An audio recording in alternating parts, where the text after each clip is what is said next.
Most underground sewer and drainage pipes are made of reinforced dry mix concrete. Reinforced refers to the fact the concrete has steel bars inside it for added structural strength. Dry mix refers to the type of concrete.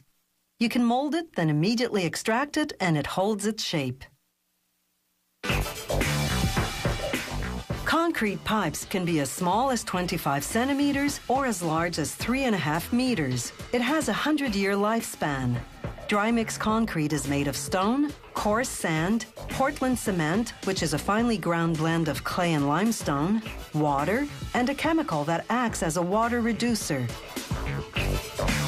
Trucks unload the sand and stone into outdoor storage bins.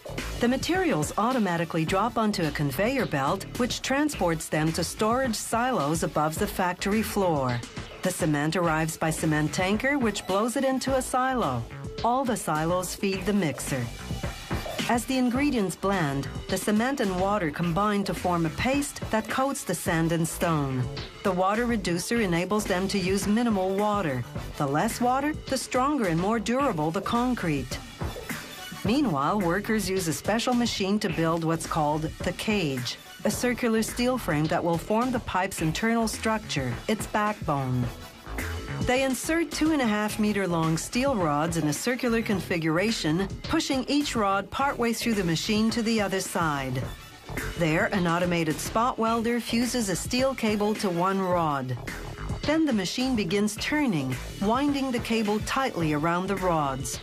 Here, a worker is turning the machine manually just to show us the process in slow motion. This is what it looks like at the normal automated speed. As the rods pass through the machine, the welder fuses the cable to them in one continuous spiral. As the spiraled cable reaches the end of the rods, the machine's claws spread outward, forming a wider section on the end. This is called the bell section. Workers position it on a base ring designed to hold the cage in place. Then they close a hinged steel mold over it. Now they're ready to pour the concrete. A forklift transports the mold to a machine called the packer head. They position the mold directly under it. A long drill-like screw descends into the mold. As concrete pours in, the screw turns at high speed, moving up and down. Its blades propel the concrete outward against the mold walls, forming the pipe. This process is called centrifugal projection forming.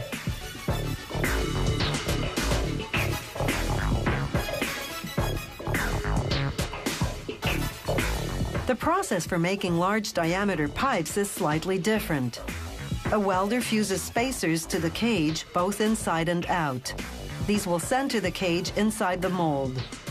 Workers position the cage onto a base ring, then lower the outer part of the mold, called the outside form, over it. After securing it to the ring, they lower the unit over the smaller inner part of the mold, called the inside form.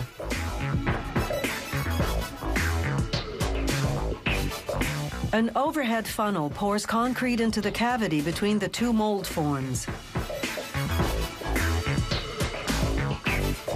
Powerful electrical vibrators shake the mold. This forces the thick concrete downward, filling the cavity. This process is called vibration forming. With either pipe forming technique, the molded concrete is quite fragile, so the molds go off to the curing warehouse to harden. There, workers remove them, leaving the pipe standing upright.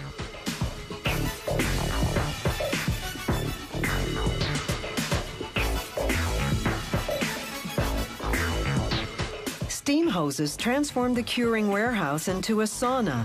The temperature rises to 60 degrees Celsius, the relative humidity 100%. The concrete hardens in about 12 hours.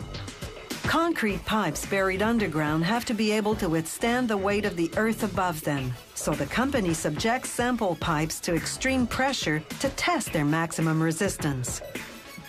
Concrete pipes join together with watertight rubber gaskets.